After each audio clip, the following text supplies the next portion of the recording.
नमस्कार, स्वागत है आपका बुलेटिन में। मैं हूं आपके साथ राजश्री थवाई। तो चलिए बढ़ते हैं खबरों की ओर। हरियाणा विधानसभा का शीतकालीन सत्र कल यानी कि 13 नवंबर से शुरू होने जा रहा है। सत्र की कार्यवाही 3 दिन 13, 14 और 18 नवंबर को होगी। इस बार कांग्रेस बिना नेता प्रतिपक्ष के सत्र में उतरेगी। वहीं सत्र से एक दिन पहले चंडीगढ़ में विधायकों का प्रशिक्षण सेशन जारी है। ये रिपोर्ट आपको दिखाते हैं।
तेरह, 14 और फिर 18 तारीख को सेशन रहेगा।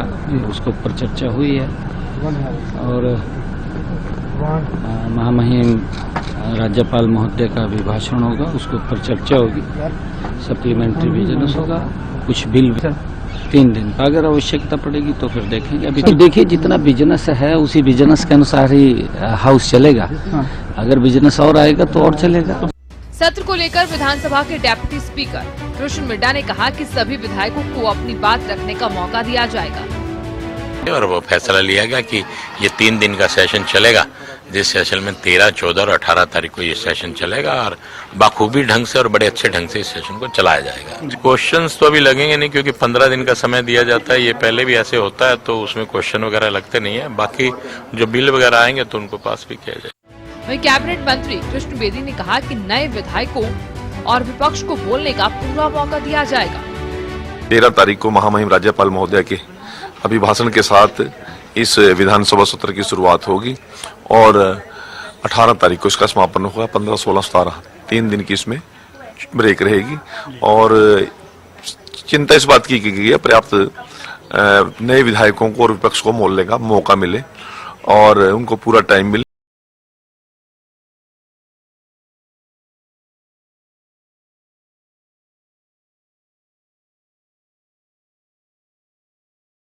चाहिए जब पार्टी ने प्रस्ताव करके छोड़ रखा है कमांड पे, तो पार्टी अभी चुनाव लड़ रही है। कहीं महाराष्ट्र में चुनाव हो रहे हैं, कहीं कहीं है, हो जाए उसके बाद हो जाए।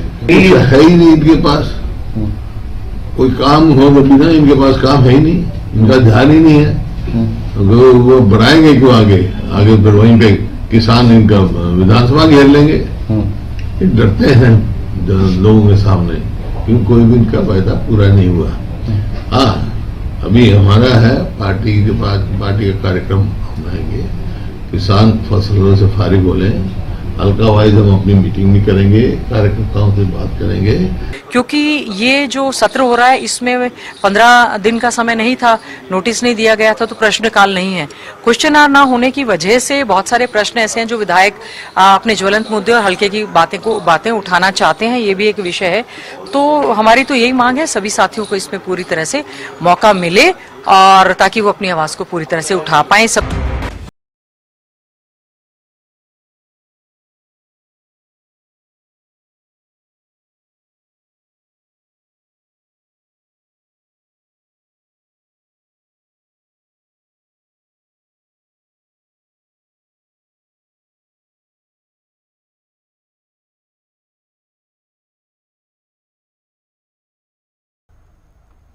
तो चलिए एक बार फिर से बात करेंगे सदन के शीतकालीन सत्र की। और अभी आपने रिपोर्ट भी देखी है कि 13, 14 और 18 को ये सदन की कार्यवाही होनी है।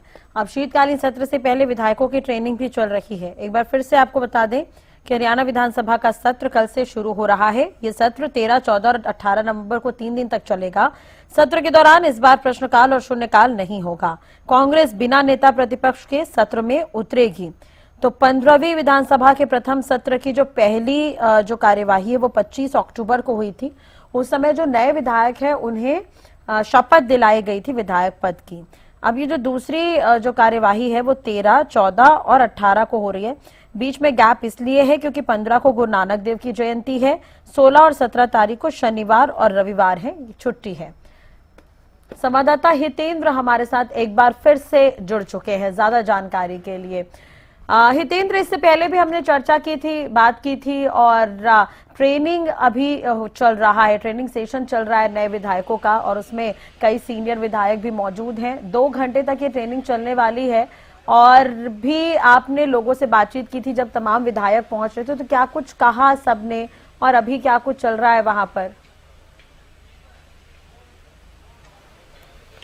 बिल्कुल, राष्ट्रीय एक ट्रेनिंग सेशन चल रहा है तमाम विधायकों के लिए, क्योंकि बड़ी संख्या में नवनिर्वाचित विधायक जो पहली बार विधायक चुन करके विधानसभा के सदस्य बने हैं, और उन्हीं के लिए विशेष रूप से ये ट्रेनिंग सेशन रखा गया ताकि वो विधानसभा के प्रोटोकॉल को समझ सकें, नियमों को समझ सकें, और उसके बाद सदन की जो कार्यवाही चलेगी उसमें सक्रियता से हिस्सा ले सकें, अपने हल्के की आवाज को उठा सकें। और कार्यवाही जो तमाम कार्यवाही होती है, चाहे वो विधेयक की बात हो या फिर क्योंकि राज्यपाल का अभिभाषण भी होना है तो उस पर भी चर्चा होनी है, तमाम विधायक अपनी अपनी बातें रखेंगे, तो उसको लेकर के ताकि रूल रेगुलेशन समझ सकें, क्या कुछ नियम हैं विधानसभा के, क्या कुछ प्रोटोकॉल्स हैं, उसको लेकर के जान सकें। और क्योंकि कैबिनेट मंत्री भी हैं, चाहे आरती राव की बात करें, श्रुति चौधरी की बात करें, ये गौरव गौतम जो पहली बार चुन करके विधानसभा पहुंचे हैं, तो ऐसे तमाम सदस्यों के लिए काफी अहम ये सेशन रहने वाला है, और मंत्रियों के लिए भी जो पहली बार चुन करके विधानसभा पहुंचे हैं, ताकि वो चीजों को समझ सकें, विधानसभा में किस तरह से तमाम जो सवाल उनके सामने आएंगे उनके विभागों से संबंधित, तो वो किस तरह से उनका जवाब देंगे। तो तमाम जो बातें रहने वाली हैं उसी को लेकर के ये एक ट्रेनिंग सेशन रखा गया है 2 घंटे का। इसमें करीब 1 घंटे से ज्यादा का वक्त हो चुका है। तमाम यहाँ पर विधायक पहुंचे हुए हैं, जो नवनिर्वाचित विधायक है वो तो पहुंचे ही हैं।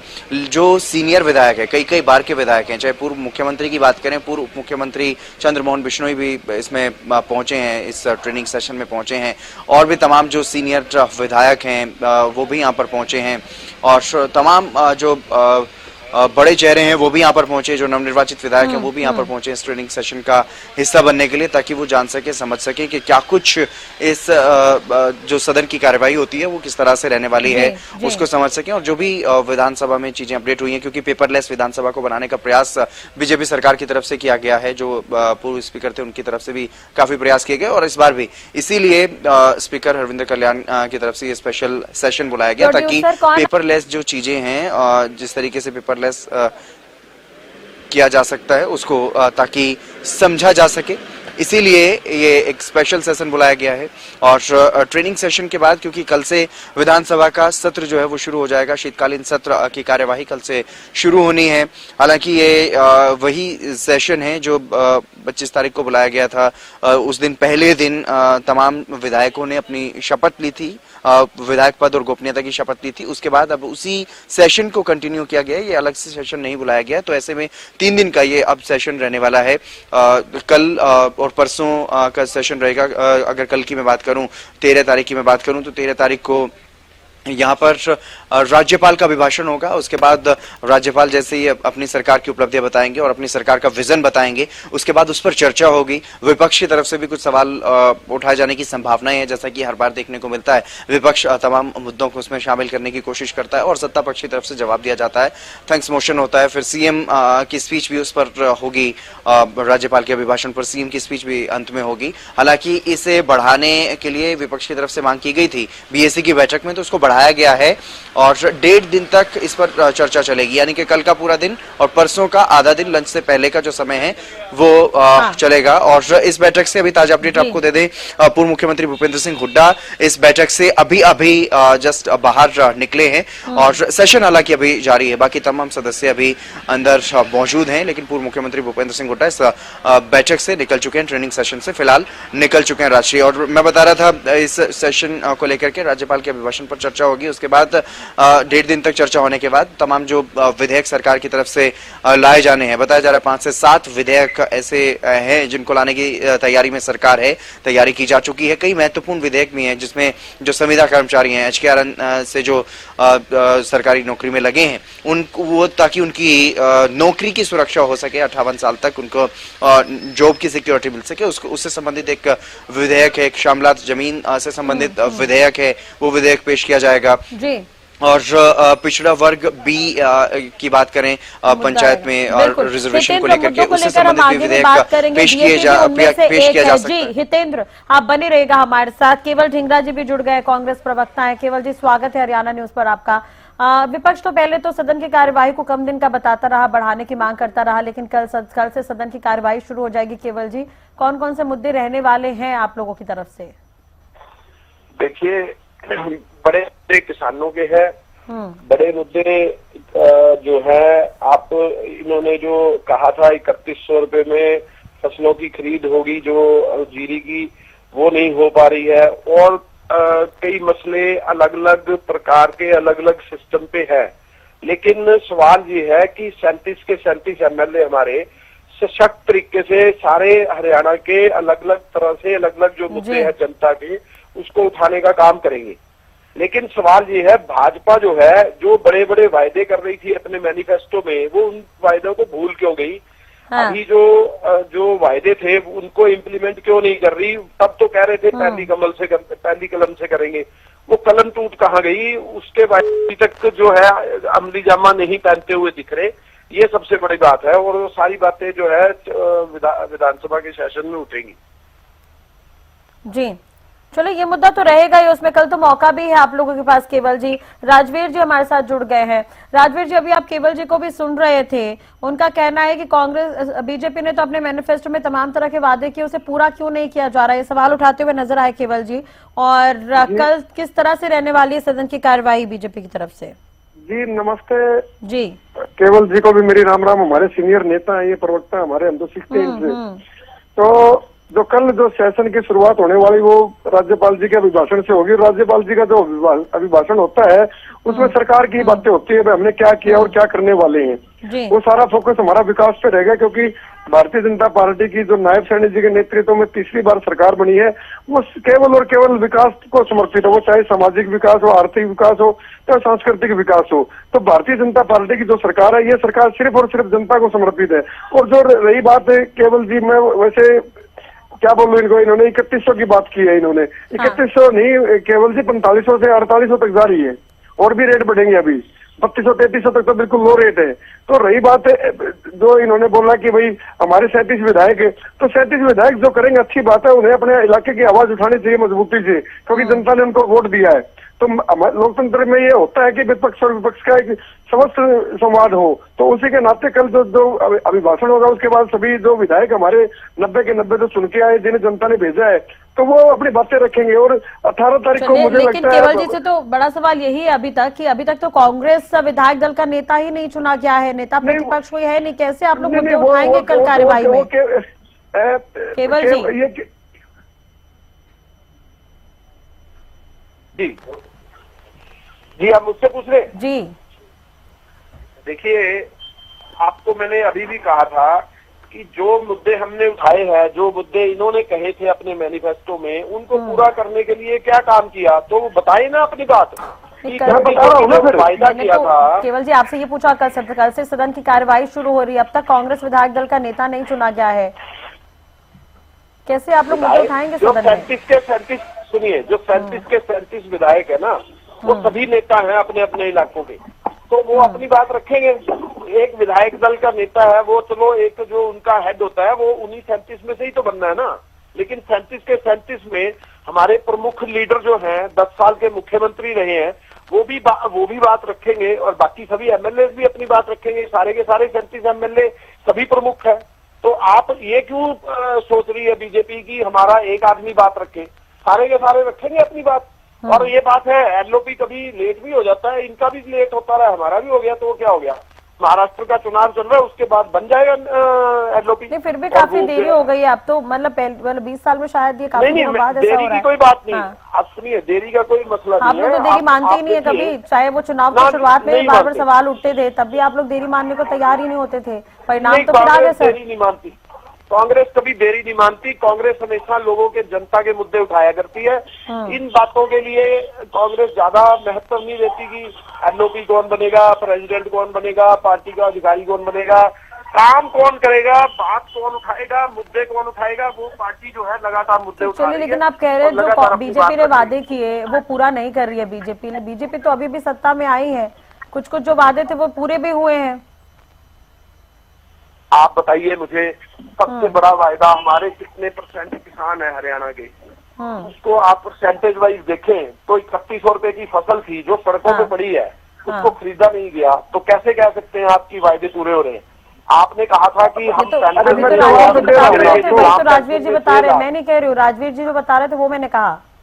देखो, राजदीप जी बता रहे हैं तो वो ठीक है बात, वो अपनी पार्टी की सफाई देंगे, लेकिन जो हरियाणा की जनता के मुद्दे हैं उस पर सफाई देनी चाहिए कि उनको 6000 विकलांगों को पेंशन मिल गई क्या? नहीं मिली ना। जो महिलाओं को 2100 रुपया मिलना था, दिया क्या? नहीं दिया ना। जो जनता के वायदे किए थे वो अपने मैनिफेस्टो को उठाएं और उनको पूरा करने की बात करें। वो पहली कलम कहाँ चली गई? अब तो कितनी देर हो गई इनको मुख्यमंत्री बने हुए, मंत्रालय भी बन गए, मंत्रिमंडल भी आ गया, तो वायदे पूरे क्यों नहीं हो रहे? ठीक है, राजवीर जी। केवल जी बड़ी जल्दबाजी में रहते हैं। अभी ये पहली बात तो एलओपी का जो मसला है वो इनकी पार्टी का इंटरनल मसला है, उससे हमारा कोई लेने देना नहीं। बेशक ये 5 साल ना बनाए, एक बात। लेकिन ये जनता का मसला, जिस जनता ने इनको वोट दिया है, एक प्रोटोकॉल होता है भाई, एक विपक्ष का एक नेता होकर वो सवाल खड़े करता है, ठीक है ना। तो ये हमारा कोई मतलब नहीं है, आप बनाओ ना बनाओ, वो आपका इंटरनल मैटर, क्योंकि वो आपको पता है कि भाई हुड्डा भूपेंद्र सिंह जो हुड्डा, वो जो दबाव की राजनीति करके जिन्होंने, और आज जो बालमुकुंद जी ने जो एक्सपोज किया है, बालमुकुंद जी ने जो आज आपने जिसको निकाला था पार्टी से, आज उन्होंने प्रेस की थी, तो उसमें उन्होंने क्या क्या बातें की वो शायद आपने सुन भी ली होंगी। तो कहीं ना कहीं अभी मान के चलो कांग्रेस आज मतलब बिल्कुल दिशाहीन हो चुकी है। कांग्रेस में सिर्फ एक बाप बेटे की पार्टी बना के रख दिया है, जिसका खामियाजा इस कांग्रेस को भुगतना पड़ा। मैं तो ये कहता हूँ बल्कि कांग्रेस ही नहीं है, ये तो हुड्डा कांग्रेस बन के रह गई है, जिसमें से एक एक करके सभी जो नेता है जो इनके सामने खड़े हो सकते थे या सवाल खड़े करते थे, उनको इन्होंने किनारे लगाने का काम किया। करेंगे इस पर बात। अभी ढिंगरा जी का फोन कट चुका है, संपर्क नहीं हो पा रहा है उनसे, दोबारा जब जुड़ेंगे तो इस पर चर्चा करेंगे। दूसरी तरफ मुझे जाना पड़ेगा, मैं आपका एक सवाल का जवाब दे सकता हूँ क्योंकि मुझे कहीं और जाना है जी। चलिए, बहुत बहुत शुक्रिया जुड़ने का आपका भी राजवीर जी। हितेंद्र लगातार हमारे साथ जुड़े हुए हैं। हितेंद्र, आपसे बातचीत कर लेते हैं। जैसा कि हम बात करते हैं, मुद्दे कौन कौन से हो सकते हैं? डीएपी का मुद्दा लगातार हावी है इस बार। हितेंद्र, तो क्या लग रहा है इस बार सदन की कार्यवाही के दौरान ये मुद्दा भी रह सकता है?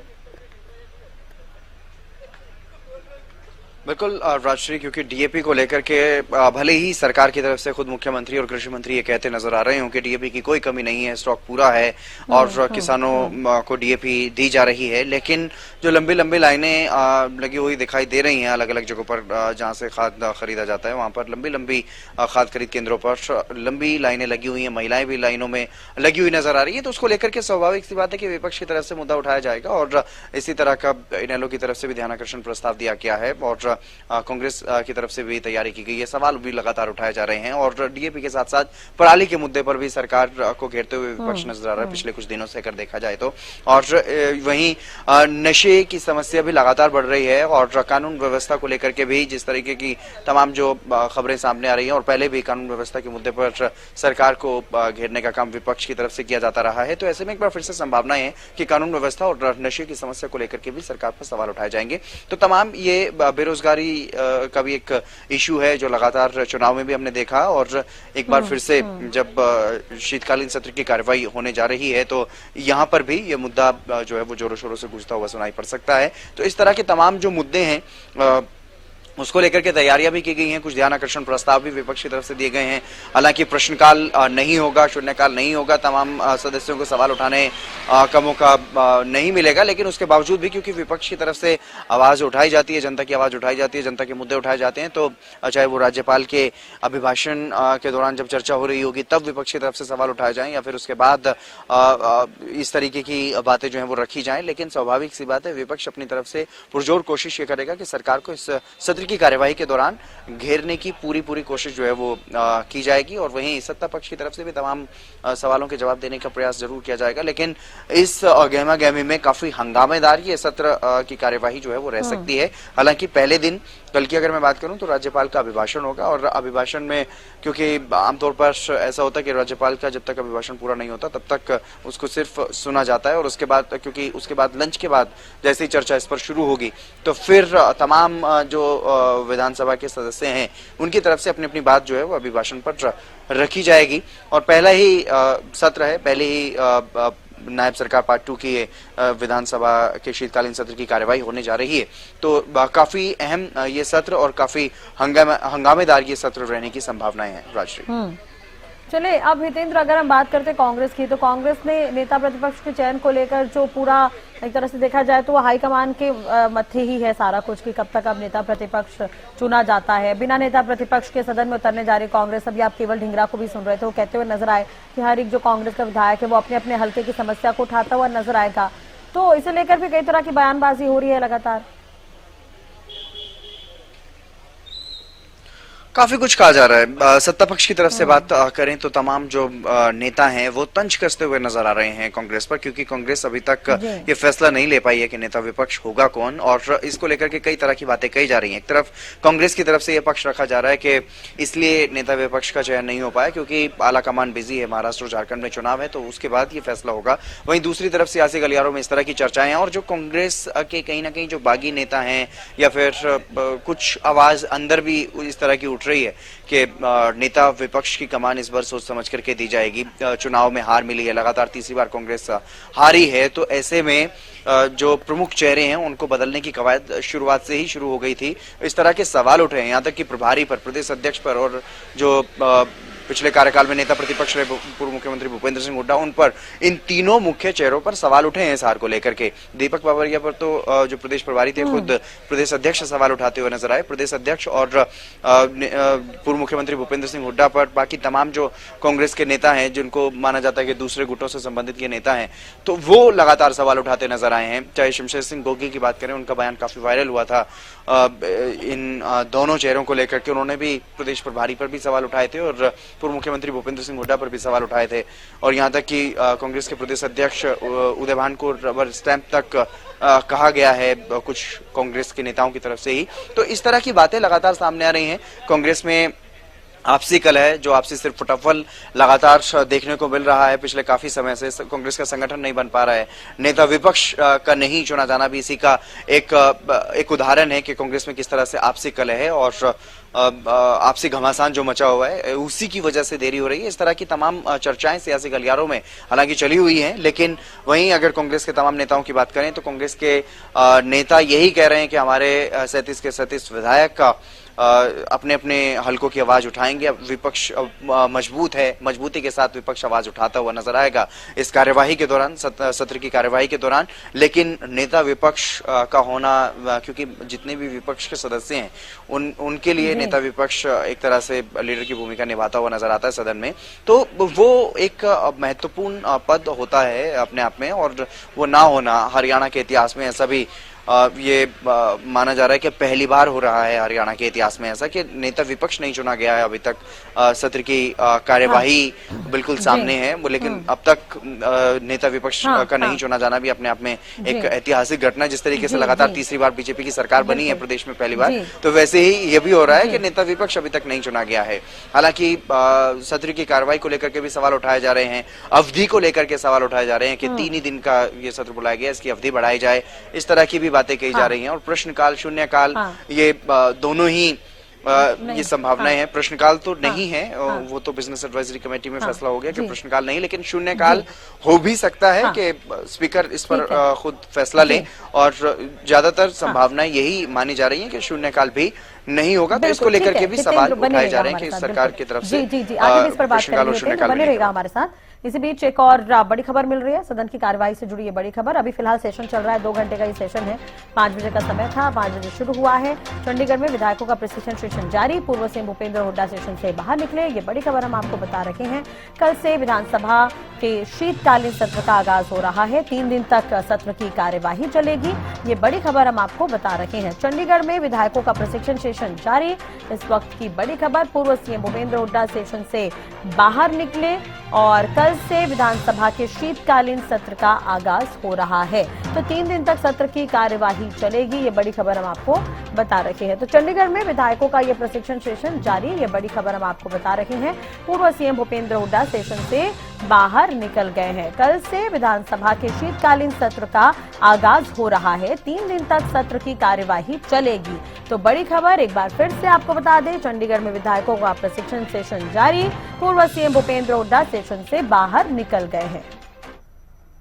हमारे विधानसभा अध्यक्ष जी ने सभी नवनियुक्त विधायकों का एक शॉर्ट ट्रेनिंग कैंप रखा है हरियाणा निवास के अंदर, और इसका क्योंकि डिजिटल पेपरलेस हमारी विधानसभा है, बहुत सी चीजें हैं बिल्कुल सीखने वाली है। हमारा फील्ड के तजर्बे अलग होते हैं, जब यहाँ पे आते हैं तो यहाँ के विधायी कार्यों के तजर्बे अलग होते हैं, तो इसलिए ये सभी को एक गाइडलाइन भी होगी और विधायी कार्यों को एक सीखने का मौका मिलेगा। सर, सत्र की अवधि बढ़ाने को लेकर के मांग की जा रही है लगातार विपक्ष। स्पीकर सर ने भी और माननीय मुख्यमंत्री जी ने कल बीएससी की मीटिंग में भी था, तो वहां पे कहा था आवश्यकता पड़ेगी तो बढ़ा लेंगे, कोई ऐसी बात नहीं है। परंतु अभी बिजनेस है ही बहुत कम है, सरकार बड़े मुश्किल से 20-22 दिन हुए हैं, कोई बहुत ज्यादा बिजनेस है नहीं है, तो उसमें क्या आवश्यकता होगी तो बढ़ाएंगे। यदि नहीं, डर तो भूपेंद्र सिंह हुड्डा रहे हैं, नेता प्रतिपक्ष भी चुन पा रहे, हमारे को क्या डराएंगे वो। हमें तो किसानों ने आशीर्वाद देकर, समर्थन देकर हरियाणा की विधानसभा में सरकार बनाने का मौका दिया हमें, हमारे साथ तो किसान खड़े हैं। डर तो वो रहे हैं जो नेता प्रतिपक्ष भी चुन पाए, सवा में हो गया। आज मैं तो कह रहा हूँ भाई, उन्हें तो बिना संगठन के 16 साल से कांग्रेस को चला ही रहे हैं, वो तो अभी नेता प्रतिपक्ष बिना चला लेंगे का। कैबिनेट मंत्री हमारे साथ हैं आरती राव जी। आरती राव जी, किस तरह से देख रहे हैं ये ट्रेनिंग सेशन यहाँ पर आज बुलाया गया है? आप पहली बार सदस्य बने। बिल्कुल बिल्कुल उसी के लिए आए हैं। आशा करते हैं कि हम लोगों के काम अच्छी तरह कर पाएंगे और असेंबली के जो रूल्स रेगुलेशंस है वो सीख कर लोगों के काम कर पाएंगे। जी, मैं मेरे क्षेत्र की हल्का बुवानी खड़ा की जो भी मेरे क्षेत्र की आवाज होगी, किसी भी चीज की होगी, मैं उसे जोर शोर से उठाने का काम करूंगा। मैं कभी भी मैं पीछे नहीं रहने दूंगा मेरे क्षेत्र को, मेरे हल्का बुवानी खड़ा को की आवाज बुलंद रखूंगा। और लगातार जिस तरीके से सदन को लेकर के तैयारियां चल रही हैं, सदन में किस तरह से देख रहे हैं? विपक्ष ने काफी तैयारियां की। विपक्ष के पास कुछ भी नहीं है, जब नेता तक नहीं बना पा रहे तो विपक्ष के पास क्या होगा जी। उनके पास कुछ नहीं है, धरातल पे कुछ नहीं है, लोगों को गुमराह करना चाह रहे थे, जनता ने उनको जवाब दे दिया। अब जो आदमी विपक्ष का नेता भी नहीं चुन सकते, 10 आदमी 20 आदमी विधायक है, वो चुन नहीं सकते, तो जनता कैसे भला करेंगे? कुछ भी नहीं है। विनोद और भयाना जी हमारे साथ हैं, भारतीय जनता पार्टी के विधायक हैं। सर, किस तरह से देख रहे हैं ये ट्रेनिंग सेशन आज? देखिए, विधायकों के लिए बड़ा महत्वपूर्ण है और निश्चित तौर पे नए विधायकों को एक सीखने का मौका मिलेगा, किस तरह से कार्रवाई चलानी होती है, किस तरह से सदन में बैठना होता है, किस तरह से उन्हें बोलना होता है, किस तरह से उन्हें अपनी बात कहनी होती है। सारी बातें आज उनको इस ट्रेनिंग से बहुत कुछ मिले।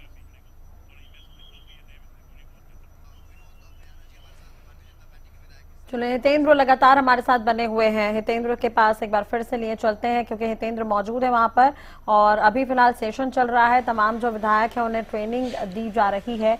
हितेंद्र, एक बार फिर से आपके पास आना चाहेंगे, शुरुआत से ही बात कर लेते हैं। ट्रेनिंग सेशन है, लगभग 1.5 घंटे का समय बीत गया है, अभी 2 घंटे का ये सेशन होना है।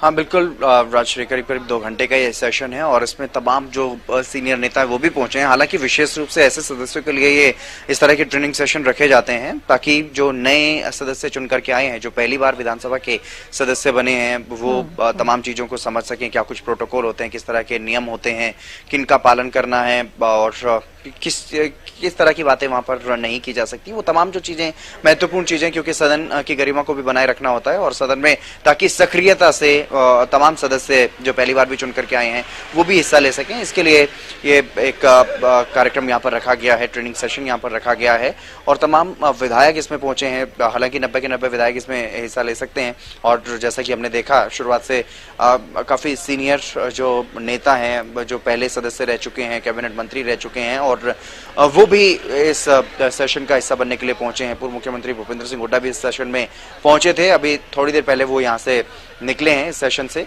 तो बाकी तमाम सदस्य हालांकि अभी भी उसमें ट्रेनिंग सेशन में हिस्सा ले रहे हैं, ट्रेनिंग ले रहे हैं कि किस तरह से क्या कुछ रहने वाला है, क्योंकि महत्वपूर्ण सत्र है, पहला सत्र है तमाम विधायकों के लिए। शपथ लेने के बाद जो सत्र चलना था वो त्योहारों की वजह से थोड़ा सा स्थगित किया गया था, उसी सत्र को कंटिन्यू किया जा रहा है कल से। विधानसभा का ये शीतकालीन सत्र और पहला सत्र है नायब सरकार पार्ट 2 का, तो ऐसे में काफी अहम है और राज्यपाल का अभिभाषण होना है इस सत्र में। राज्यपाल के अभिभाषण पर चर्चा होगी। राज्यपाल क्योंकि अपनी सरकार की उपलब्धियां बताएंगे और सरकार का आगे का 5 साल का विजन क्या कुछ रहने वाला है उसके बारे में भी जानकारी देंगे सदन के सभी सदस्यों को। और उसके बाद सदन के जो तमाम सदस्य हैं, चाहे वो सत्ता पक्ष के हैं, चाहे विपक्ष के हैं, चाहे जो निर्दल के चुन करके आए हैं वो हैं, तो वो अपनी अपनी बात उस अभिभाषण पर रखते हुए नजर आएंगे और जैसे ही अभिभाषण पर जब चर्चा हो रही होगी तो अपने अपने क्षेत्रों की आवाज भी उसमें उठाई जा सकती है। विधानसभा के जो तमाम सदस्य उस चर्चा में हिस्सा लेंगे, उनकी तरफ से अपनी अपनी बातें रखी जाएंगी। उसके बाद कुछ विधेयक पेश होंगे सरकार की तरफ से, वो विधेयक भी पेश होने हैं और वहीं विपक्ष की तरफ से जो तमाम गर्म मुद्दे हैं प्रदेश में हाल फिलहाल के, उन तमाम मुद्दों को भी उठाया जाएगा। यानी कि सत्र काफी हंगामेदार भी रहने की संभावनाएं बनी हुई हैं, क्योंकि जिस तरीके से किसानों का मुद्दा लगातार बना हुआ है, एक तरफ जहां पराली और प्रदूषण का मुद्दा बना हुआ है, पराली और प्रदूषण की वजह से पूरे प्रदेश भर में भी जिस तरीके से प्रदूषण को लेकर के लगातार सवाल उठ रहे हैं, तो वहीं पराली प्रबंधन को लेकर के भी अभी भी विपक्षी तरफ से सरकार पर निशाना साधने का प्रयास लगातार किया जा रहा है। सरकार को घेरने का काम विपक्षी तरफ से किया जा रहा है और इसके अलावा क्योंकि बिजाई भी होनी है, नई फसलों को लेकर के गेहूं की बिजाई भी चल रही है, तो उसके लिए डीएपी खाद की किल्लत के मामले भी अलग अलग जगहों से सामने आ रहे हैं। हालांकि बीएससी की जब बैठक हुई उसके बाद बीएससी की बैठक में कांग्रेस की तरफ से गीता बुक्कल शामिल हुई थी, तो वो ये निशाना साधती हुई नजर आई कि जहां बीजेपी नेता अगर ये कह रहे हैं कि खाद की कोई कमी नहीं है, तो फिर क्या उन क्षेत्रों में कमी है जहां पर विपक्ष के नेता हैं, जहां पर विपक्ष के सदस्य चुन करके आए हैं, क्योंकि इस तरह की तस्वीरें कई जगहों से सामने आई हैं। हालांकि मुख्यमंत्री नायब सिंह सैनी और कृषि मंत्री श्याम सिंह राणा खुद ये बात कहते हुए नजर आ रहे हैं कि लगातार डीएपी की सप्लाई की जा रही है, डीएपी किसानों को दिया जा रहा है, डीएपी की कोई कमी नहीं है। लेकिन उसके बावजूद भी क्योंकि जहां खाद्य वितरण केंद्र है वहां पर अगर भीड़ देखने को मिल रही है, लंबी लंबी लाइनें देखने को मिल रही हैं और किसान अगर परेशान हो रहे हैं, तो स्वाभाविक सी बात है ये मुद्दा भी उठाया जाएगा सदन में। और इसके अलावा अगर बात करें कानून व्यवस्था को लेकर के, जिस तरह के मामले लगातार सामने आ रहे हैं प्रदेश में, तो उसको लेकर के भी लगातार ये कोशिश रहती है विपक्षी के कानून व्यवस्था के मामले पर सरकार को घेरा जाए। एक ये भी प्रयास विपक्षी तरफ से किया जा सकता है। इसके अलावा नशे की समस्या लगातार बढ़ती हुई नजर आ रही है प्रदेश में, बेरोजगारी को लेकर के भी विपक्ष लगातार सरकार को घेरता रहा है। तो इन तमाम मुद्दों को लेकर के हंगामा होने की पूरी संभावनाएं हैं। हालांकि क्योंकि विपक्ष की तरफ से अभी तक नेता विपक्ष का भी चयन नहीं किया गया है, तो देखना होगा किस तरह का कोऑर्डिनेशन कांग्रेस के विधायकों में रहेगा, क्योंकि कांग्रेस को लेकर के भी लगातार सत्ता पक्ष के जो नेता हैं वो तमाम नेता तंज कसते हुए नजर आ रहे हैं कि अभी तक इतने दिन हो गए सरकार का भी गठन हो चुका है। केवल डिंडा जी हमारे साथ जुड़े थे, वो कह रहे थे कि देरी नहीं हुई है, तो मानने को तैयार नहीं है कांग्रेस। ठीक है, हितेंद्र बने रहेगा हमारे साथ। और एक तरह से देखा जाए तो कई अहम मुद्दों पर चर्चा हो सकती है, ये भी कहा जा रहा है। हितेंद्र भी हमें कह रहे थे कि कल सदन जो है हंगामेदार रह सकता है। फिलहाल जो विधायक है उनकी भी ट्रेनिंग चल रही है, इस पर नजर बनी रहेगी। इसी बीच एक बार फिर से कल के शीतकालीन सत्र की बात कर लेते हैं। तो हरियाणा विधानसभा का शीतकालीन सत्र कल यानी कि 13 नवंबर से शुरू होने जा रहा है। सत्र की जो कार्यवाही है वो 3 दिन 13, 14 और 18 नवंबर को होगी। इस बार कांग्रेस बिना नेता प्रतिपक्ष के सत्र में उतरेगी। वहीं सत्र से एक दिन पहले चंडीगढ़ में अभी विधायकों का प्रशिक्षण सेशन चल रहा है। ये रिपोर्ट आपको दिखाते हैं।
13, 14 और फिर 18 तारीख को सेशन रहेगा, उसके ऊपर चर्चा हुई है।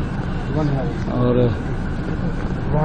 महामहिम राज्यपाल महोदय का अभिभाषण होगा, उसके ऊपर चर्चा होगी, सप्लीमेंट्री बिजनेस होगा, कुछ बिल 3 दिन का अगर आवश्यकता पड़ेगी तो फिर देखेंगे। अभी तो देखिए जितना बिजनेस है उसी बिजनेस के अनुसार ही हाउस चलेगा, अगर बिजनेस और आएगा तो और चलेगा। सत्र को लेकर विधानसभा के डेप्यूटी स्पीकर रोशन मिड्डा ने कहा कि सभी विधायकों को अपनी बात रखने का मौका दिया जाएगा और वो फैसला लिया गया कि ये 3 दिन का सेशन चलेगा, जिस सेशन में 13, 14 और 18 तारीख को ये सेशन चलेगा और बाखूबी ढंग से और बड़े अच्छे ढंग से इस सेशन को चलाया जाएगा। क्वेश्चंस तो अभी लगेंगे नहीं क्योंकि 15 दिन का समय दिया जाता है, ये पहले भी ऐसे होता है तो उसमें क्वेश्चन वगैरह लगते नहीं है। बाकी जो बिल वगैरह आएंगे तो उनको पास भी किया जाएगा। वहीं कैबिनेट मंत्री कृष्ण बेदी ने कहा कि नए विधायकों और विपक्ष को बोलने का पूरा मौका दिया जाएगा। 13 तारीख को महामहिम राज्यपाल महोदय के अभिभाषण के साथ इस विधानसभा सत्र की शुरुआत होगी और 18 तारीख को इसका समापन होगा। 15, 16, 17 3 दिन की इसमें ब्रेक रहेगी और चिंता इस बात की गई है पर्याप्त नए विधायकों को और विपक्ष को बोलने का मौका मिले और उनको पूरा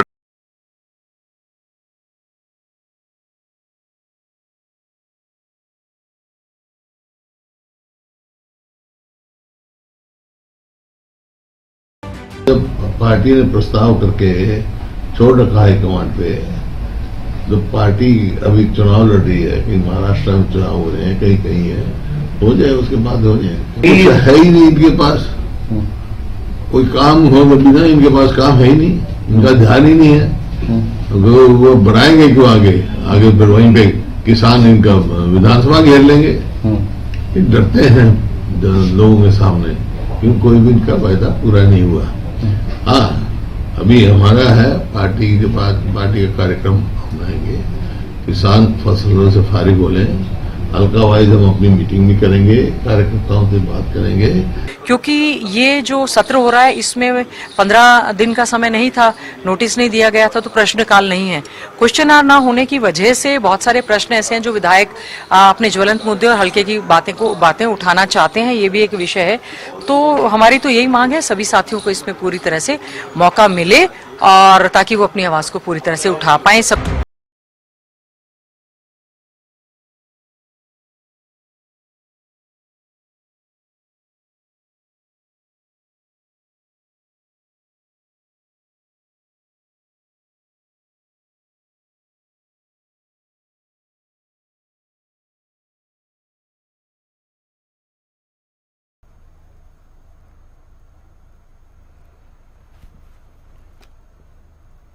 तो विधानसभा सत्र की कार्यवाही कल से शुरू हो रही है। मेगा कवरेज आप हरियाणा न्यूज पर देख सकते हैं कल सुबह से ही लगातार। फिलहाल हम कल के सेशन को लेकर क्या कुछ खास रह सकता है उस पर चर्चा कर रहे हैं, बातचीत कर रहे हैं। राजेंद्र जादौन जी जुड़ गए हमारे साथ, वरिष्ठ पत्रकार। राजेंद्र जी, स्वागत है आपका हरियाणा न्यूज पर।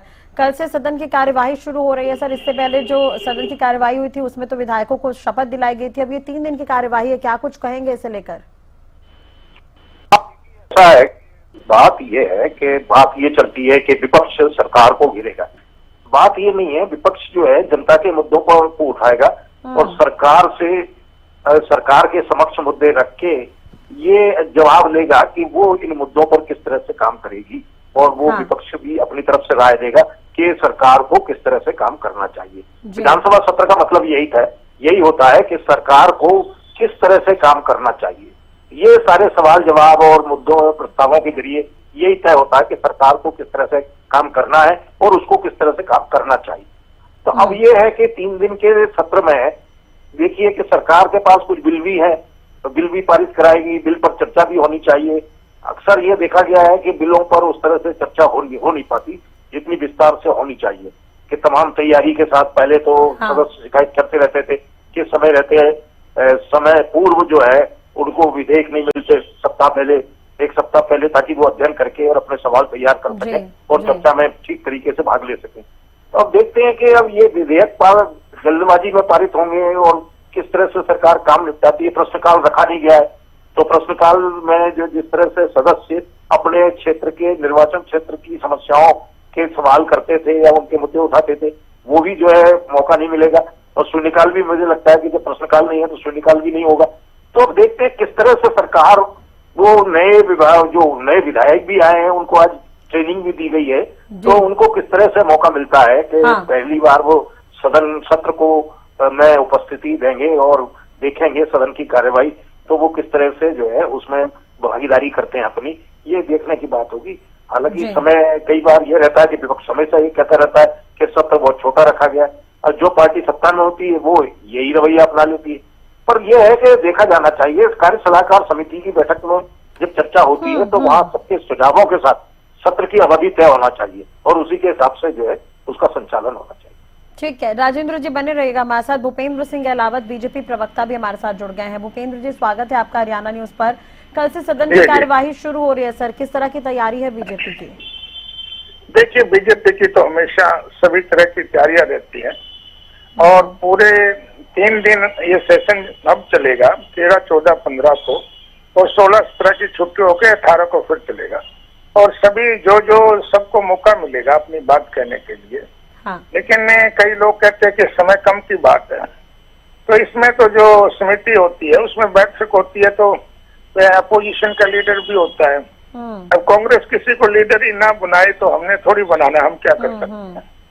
तो ये समय बहुत है, अगर चर्चा करने के लिए तो समय कम नहीं होता, लेकिन कुछ लोगों की आदत होती है, खासतौर पर कांग्रेस के लोगों की, कि वो बात पे वॉकआउट कर जाते हैं या काम में विघन डालते हैं। लेकिन अब ऐसी कोई स्थिति नहीं है, इनका तो आपस में सिर फुटेबल चल रही है।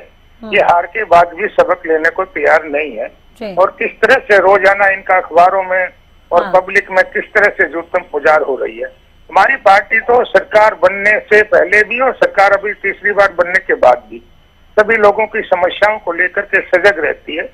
और जो हमने वादा किए थे, एक तो आदरणीय हमारे मुख्यमंत्री जी ने वादा किया, नायब सैनी जी ने, कि मैं सख्त लूंगा जब 25,000 लोगों को ज्वाइनिंग लेटर दूंगा। वो हमने ज्वाइनिंग कराने का काम किया और किसी तरह की हमारे प्रदेश में कोई समस्या नहीं है और पूरा विकास पूरे हरियाणा प्रदेश का बगैर भेदभाव के, बगैर क्षेत्रवाद के पूरा विकास शहर का और सभी गाँव का हो रहा है। जी चलिए, कांग्रेस पर जो आपने आरोप लगाया उस पर जवाब लेने की कोशिश जरूर करेंगे। भूपेंद्र जी बने रहेगा हमारे साथ। हितेंद्र मेरे हमारे संवाददाता लगातार जुड़े हुए हैं। हितेंद्र, मैं आपके पास भी आना चाहूंगी।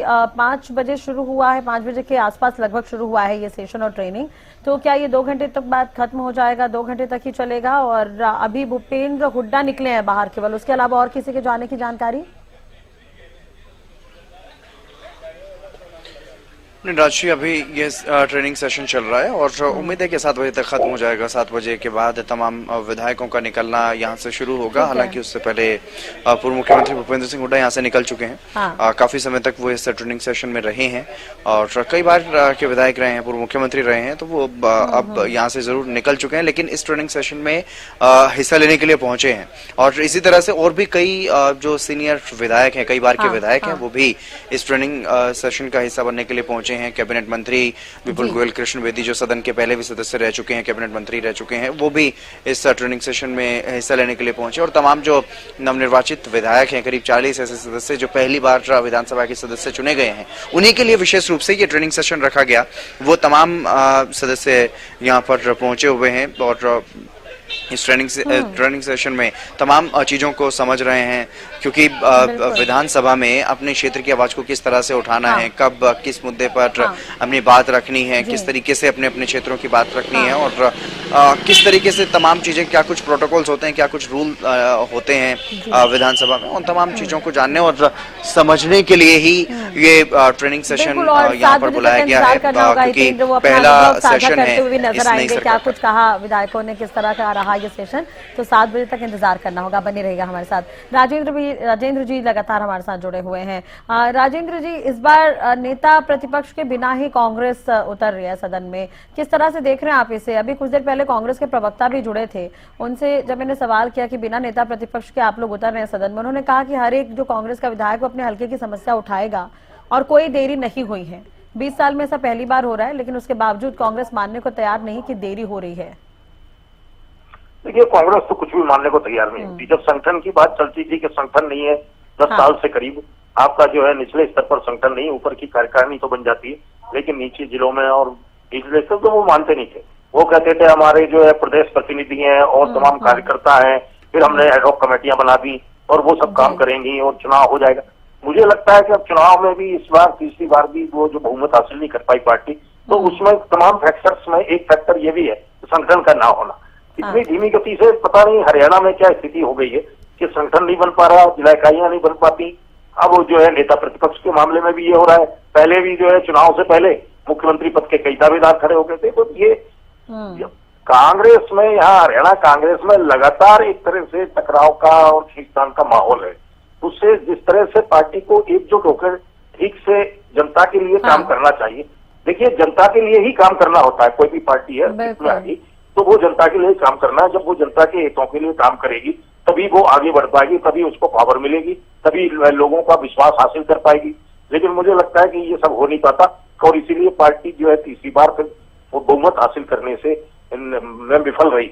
अब ये है कि नेता प्रतिपक्ष विधानसभा में नेता प्रतिपक्ष एक नेता का होना बहुत जरूरी है, जिसके नेतृत्व में पूरी पार्टी के विधायक काम करें और मुद्दे उठाएं, चर्चा करें और अपनी आवाज बुलंद करें। तो ये अब ये जब नेता एक नहीं होगा तो अब ये है कि एक कोई कोऑर्डिनेट करेगा वहां और किसी तरह से जिसके जो समझ में आया वो बोलेगा। तो ये डिसिप्लिन और एक सूत्रबद्ध एक मतलब एकजुट होकर जिस तरह से मुद्दे उठाए जाने चाहिए, वो सारी स्थिति मुझे लगता है कि उसमें कमजोरी रहेगी।